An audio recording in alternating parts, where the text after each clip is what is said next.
Hello. अच्छा, कभी कभी ना न्याय अदालत के बाहर बहुत ही अजीब और कह सकते हैं अप्रत्याशित तरीकों से होता है।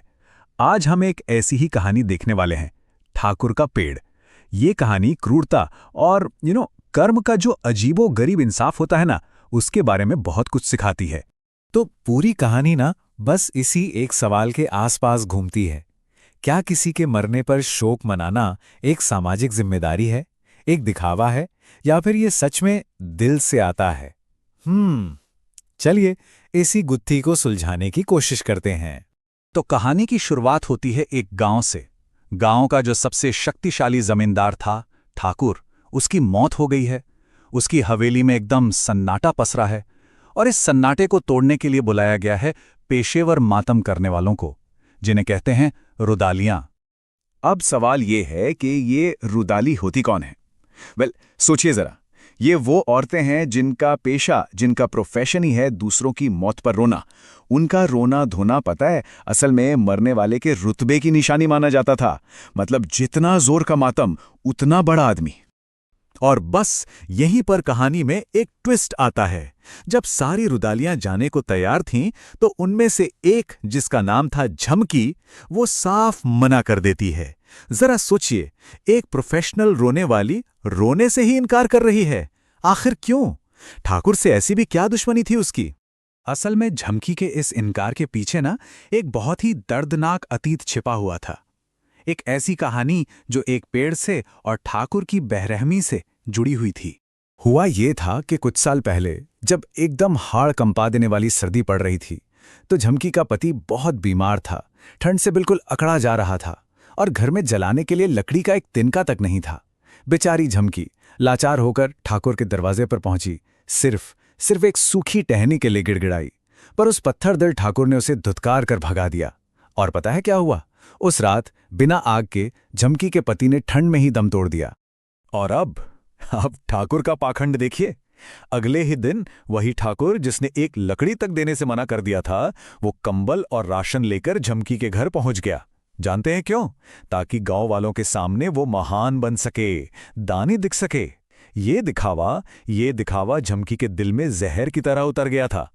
तो चलिए कहानी में वापस आज के दिन पर आते हैं, ठाकुर की हवेली में।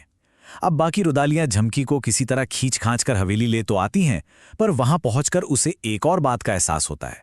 वो ये कि ठाकुर का जुल्म सिर्फ हवेली की चारदीवारी के बाहर तक ही सीमित नहीं था।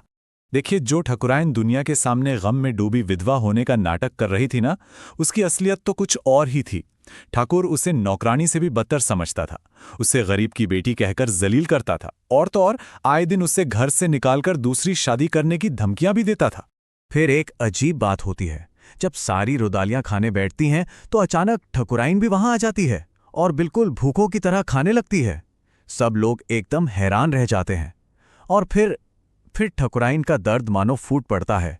वो कहती है कि ठाकुर के मरने से तो उसे आज़ादी मिली है, और उसकी बातों में झमकी को कहीं ना कहीं अपनी ही तकलीफ की परछाई नजर आने लगती है। और यहीं से कहानी अपने क्लाइमैक्स पर पहुंचती है, जब ठकुराइन ये बताती है कि आखिर ठाकुर की मौत हुई कैसी थी। उसकी कहानी एक ऐसा सच सामने लाती है जो सबको चौंका देता है।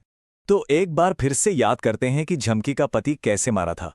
वो बीमार था, कड़ाके की ठंड से कांप रहा था, बस थोड़ी सी गर्मी की आस लगाए हुए था, और उस आस को बेरहमी से छीन लिया गया था। और अब सुनिए ठाकुर की मौत की कहानी। उसे भी तेज बुखार था, वो भी ठीक उसी तरह ठंड से कांप रहा था। उसने अपनी पत्नी से मदद मांगी। हाँ, उसी पत्नी से जिसे कुछ ही घंटे पहले उसने घर से निकालने की धमकी दी थी। जिल्लत से भरी हुई ठकुराइन ने उसे उसी के हाल पर छोड़ दिया। और फिर बिल्कुल झमकी के पति की तरह ठाकुर भी अकेला ठंड में ठिठुर ठिठुर कर मर गया। ये सिर्फ एक इत्तेफाक नहीं था, ये तो कुदरत का इंसाफ था। और जानते हैं, इसी को कहते हैं काव्यात्मक न्याय, पोएटिक जस्टिस। ये सब सुनकर झमकी को सब समझ आ गया। ठाकुर को उसको उसके किए की सजा मिल चुकी थी। उसने जिस तरह किसी और को मरने दिया था, ठीक उसी तरह मौत ने उसे भी गले लगा लिया। सच ही तो कहते हैं, जैसी करनी वैसी भरनी। तो ये कहानी हमें एक बहुत बड़े सवाल के साथ छोड़ जाती है। क्या सच्चा न्याय हमेशा अदालतों में ही मिलता है? या फिर जिंदगी खुद ही अपने तरीके से हिसाब चुकता कर देती है? वाकई सोचने वाली बात है।